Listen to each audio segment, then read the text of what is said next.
Good evening and welcome to the Real Bundaberg. This is the way it is.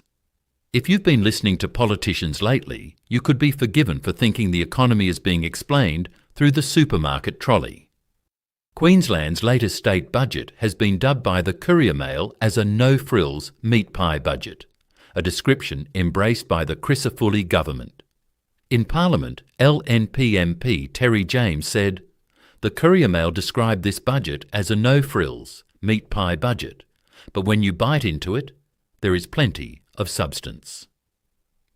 Here in Bundaberg, Mayor Helen Blackburn has defended the council's controversial rates increases by comparing the extra cost to buying a loaf of bread, a block of cheese, or a cup or two of cafe-bought coffee.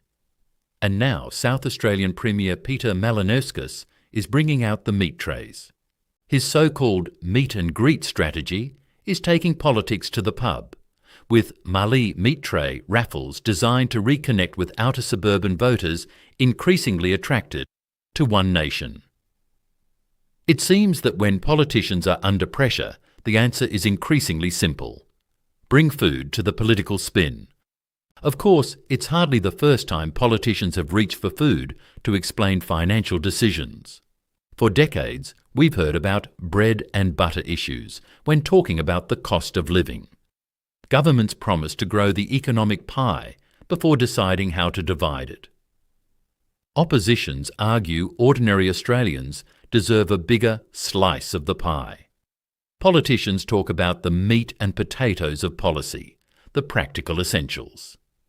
And critics often accuse governments of wanting to have their cake and eat it too, by promising lower taxes while increasing spending. The idea is simple. Food is familiar. Everyone understands the weekly grocery bill. But that's also where these comparisons can become controversial. A rates notice isn't like choosing whether to buy another loaf of bread. Council rates, water charges and other government fees are compulsory. Households can't simply decide to leave them on the supermarket shelf.